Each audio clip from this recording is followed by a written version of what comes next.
Hi everyone, welcome back to the Hideaway. Hope you're all okay.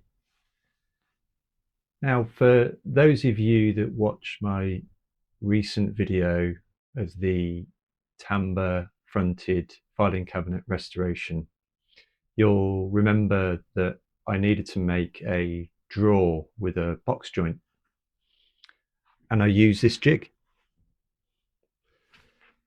So in this video, I'm going to show you how I made this jig. So let's get into it.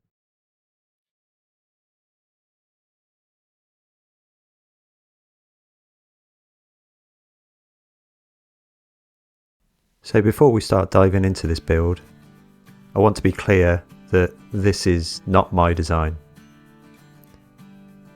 As I mentioned in the filing cabinet restoration video where I first used this jig, this is Mario, aka the Woodfather's design. But I did email him and ask for his permission to do a build video for this jig, which he agreed to. So happy days. This video is a homage to his design, as I think it's a great jig that I know I'll use many times in the future. So with that out of the way, onto the build. First thing I needed to do was to make the base. I'm using some melamine here as I had it lying around in my wood store. My jig base is about 350mm by 370mm, but you can make it any size you want. Then I added some runners to the base, just using some plywood for my runners. I raised the runners up a tad above the bed of the table saw, just using some washers. Then added some super glue and stuck the base to the runners.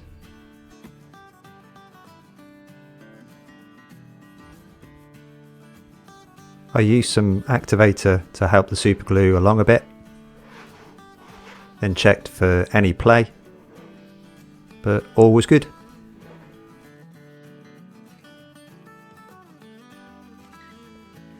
I then added some screws just to secure the runners in place.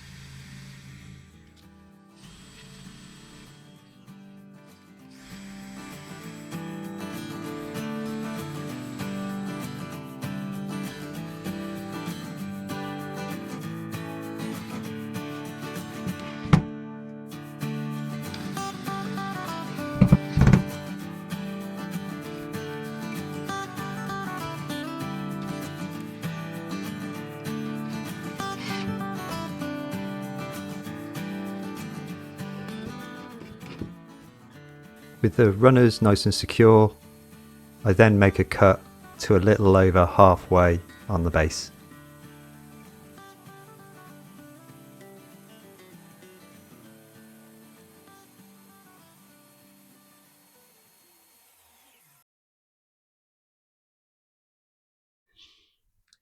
Okay, so the base is now made. Now it's time to make a platform that's going to sit on top of the base. And the platform is going to be where the fingers sit, and the fingers are what determine the width of the box joint that you want to make. As you can see here, they can be any size. These are just for demonstration purposes. I used them in a previous project. So they will sit on this platform like so. This is made from scrap 2x4, scrap 18mm ply, and these side pieces will just screw into the 2x4 just at the bottom here. I've taken the corners off. That is purely aesthetics, nothing more, nothing less. There will be a front part that will then go on like so. This part is quite smooth. That's quite useful because there will be a sliding mechanism that runs along this top part. It's going to be easier for me to show you on the jig that I made several weeks ago about how that sliding mechanism works. I'm also going to put in a furniture nut for a star knob to go through in the side, and again I'll show you why that's useful on the other jig in a second. Okay, so this is the jig that I made several weeks ago. And as you can see, this is where the fingers line up on the platform. There's a scrap piece of wood here that pushes these in nice and tight. And I use this star knob here that drives this piece into the fingers so there's no play or no movement when we're trying to make our cut. So this is the front, and this top part is quite smooth, and it's useful that it's smooth because there is a sliding mechanism that I alluded to earlier on that moves along this front part. The piece that you're trying to cut is just going to be located just here, and we're going to be making this a little bit later on, so I'll go into detail on that later. But this then moves along this front part here. There is a drill bit or a key, and that is going to be the width of your table saw blade. And then you lift this sliding platform along into the gaps of each of those fingers, and that determines the width of your joint. So we're going to be making this part in the next step. So back to this, screw in the sides, put in the furniture nut, attach the front, and then that's the platform done.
Okay, with the platform now built, now it's time to attach it to the base.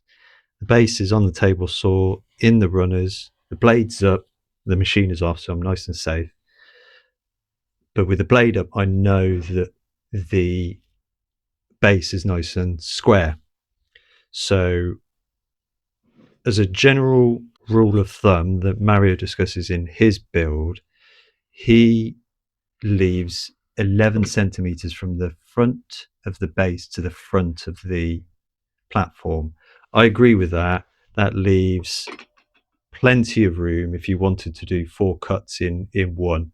The maximum thickness I probably would ever use on this jig is probably going to be 18 mil, 18, 19, maybe 20 mil. So times that by 4, you're talking 80 mil. So you got plenty of room at the front. So I agree with his general rule of thumb. So I'm just going to square this up a little bit just from the sides, nice and even. So that's about 11 there. That's 11 there. Okay. So I've got a screw in place here. So let's just drive this in. And then once this is driven in, I can turn, it'll be enough to hold it in place, and I'll turn it over and screw it in securely from the bottom.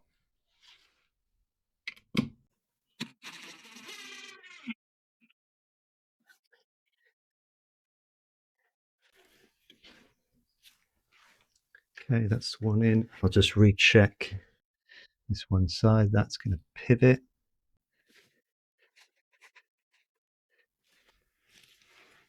Okay, I'm just going to recheck this one side.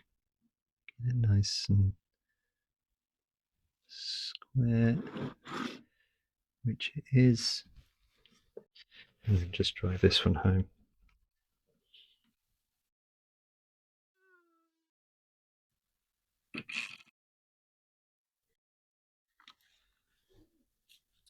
Okay, so now I'll just flip it over and secure it from the bottom.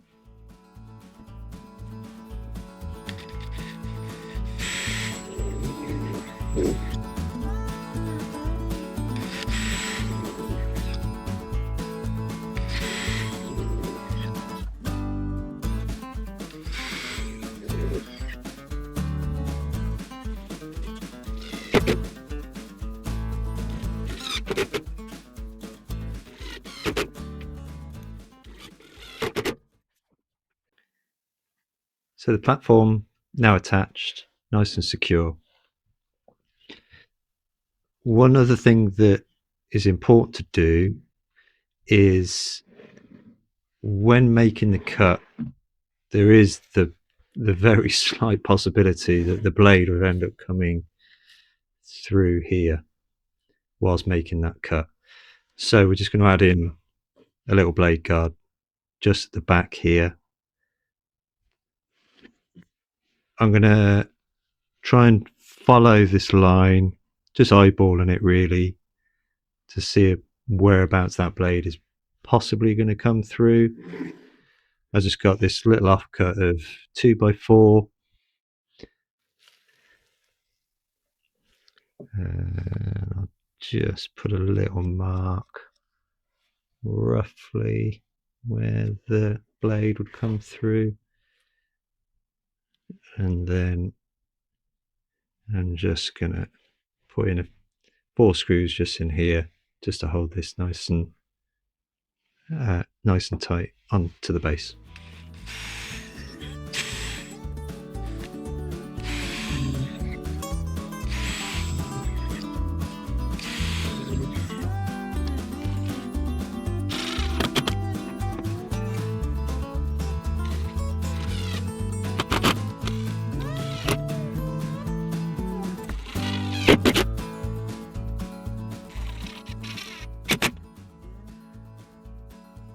Before I start making the sliding front fence, I make a few sets of fingers.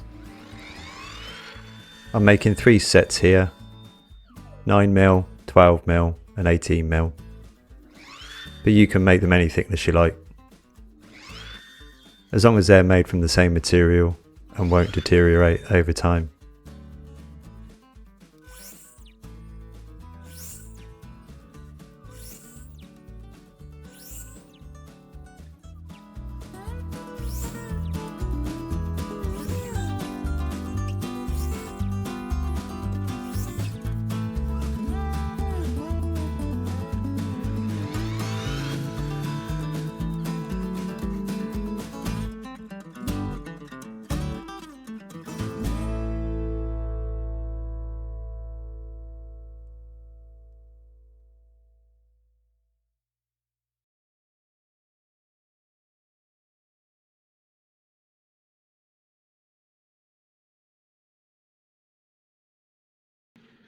Okay, so this is the start of the sliding front fence.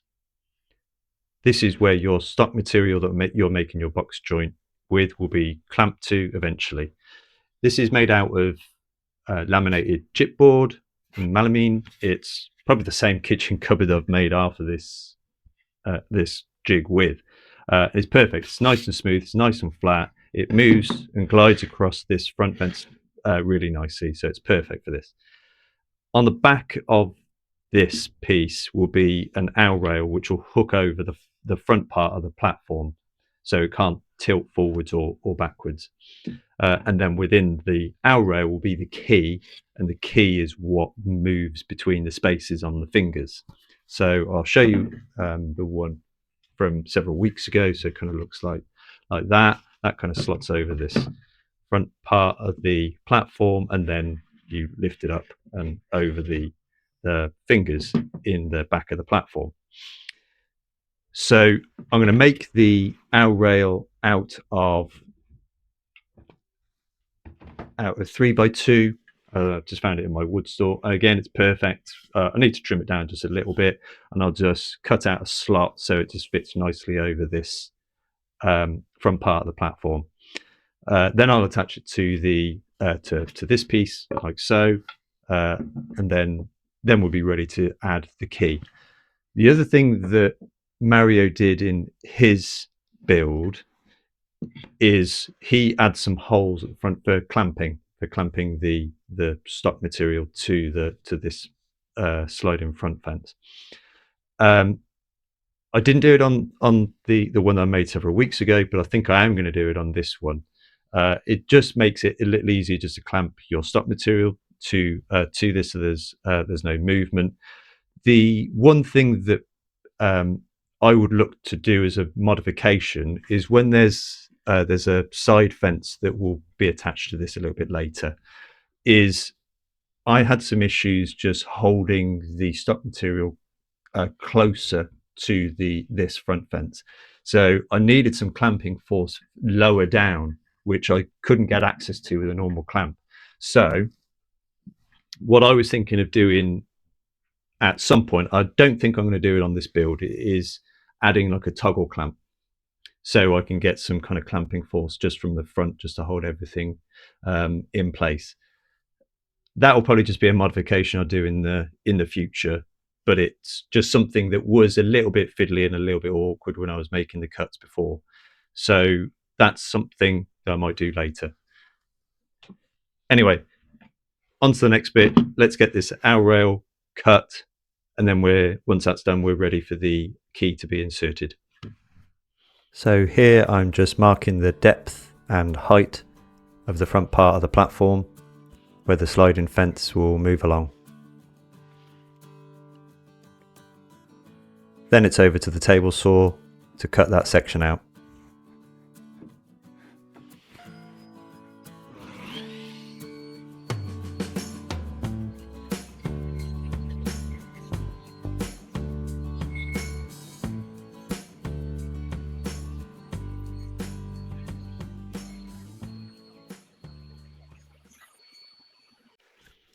Okay, so the L rail is all made, but before I attach it to the sliding front fence, I'm going to insert the key, and the key is just going to go in the corner here. The key needs to be the same thickness as the curve of the blade of your table saw, and on my table saw it's 2.4 mil. For my key, I'm going to use a drill bit like I did on the previous build from several weeks ago, but unfortunately I don't have a drill bit that is 2.4 mil thick. So what I'm going to do is I'm going to use a 2.5 and then file it down to get it to the appropriate thickness. But what I'm going to do is I'm going to use the drill press to create a perfectly upright hole for the key. That's quite important. You don't want it kind of all over the shop if you're using a hand drill. So I'm going to go and do that on the drill press now.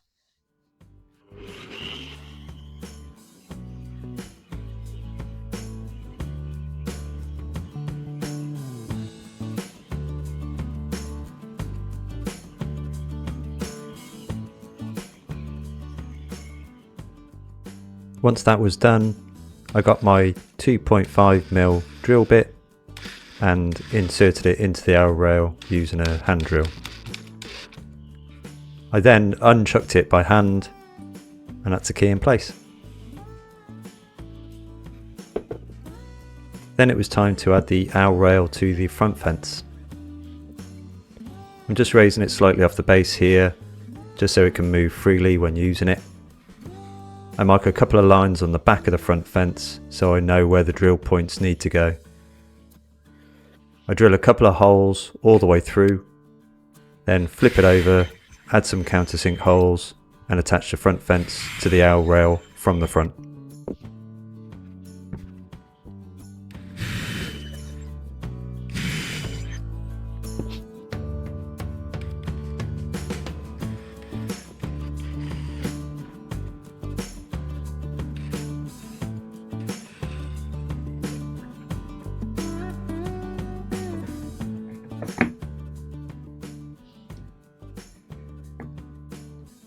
Once that's all done, this is how it's going to work.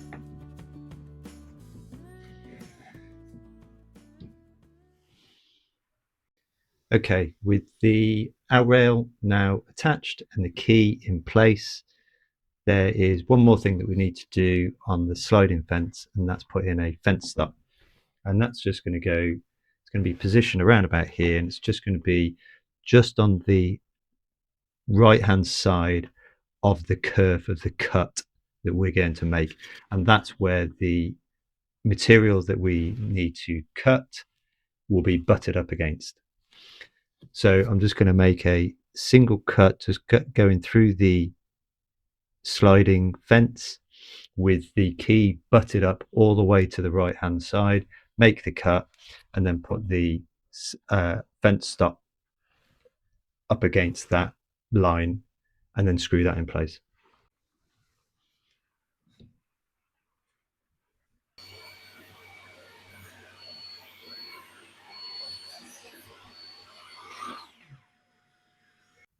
Okay, so I thought the overhead shot might help explain how this is going to work. So this is the piece I'm going to use for my fence stop. This is just a bit of scrap wood that would be an imaginary piece that we're going to make our cut with. This fence stop is on the right hand side of this curve cut, just down here, nice and square. This is the piece that we'd end up cutting. That gets butted up against that, clamped to it, and the principle behind that is this is attached in place and would essentially never ever get cut by the blade. So I'm just going to use a square here just to draw a line just up here from the outside curve cut here, and then attach this in place, and then we're pretty much ready for testing.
Okay, time to make a test cut.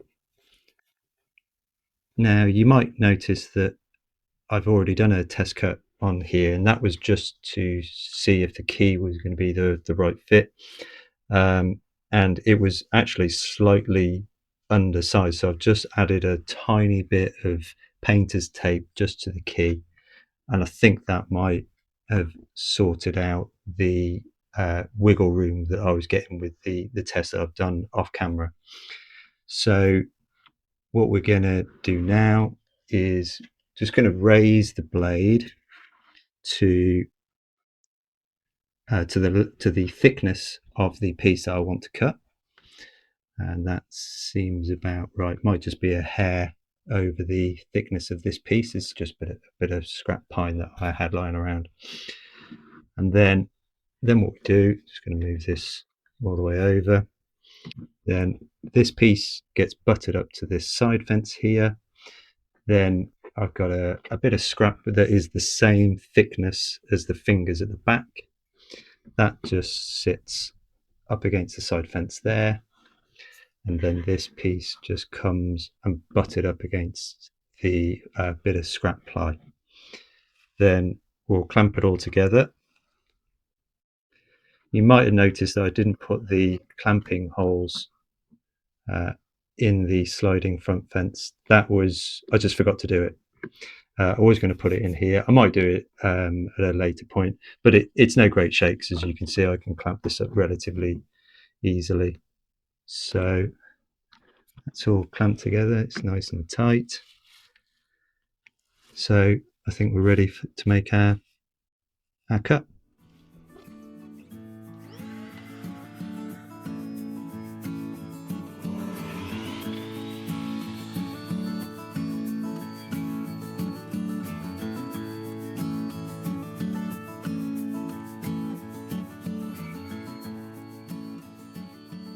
So although I've sped up the footage here, it's important to go slowly when making the cut.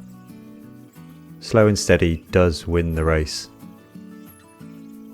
I make the cut by starting on the right, make a cut, then move it all the way over to the left, and then make another cut. And then I cut out everything in between.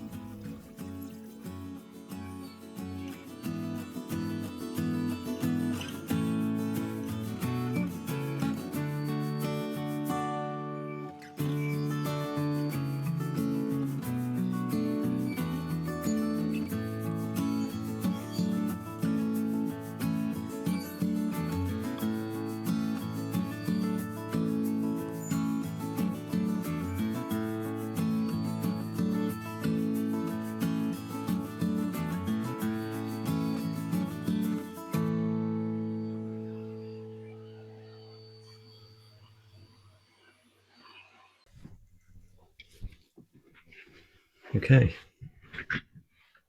let's put these together. This redwood, it does splinter quite easily actually, so probably wasn't the best to test with, but hey ho. Away. Okay, it's a little loose and maybe some gaps, but I could possibly add a little bit of tape to the key to help with that, but a bit of glue, and I don't think it's going to be a bad joint. I think the length of the fingers is just a little bit over, but that's just going to be the height of the table saw blade, so I could adjust that if I really wanted to, but yeah, I'm pretty pleased with that.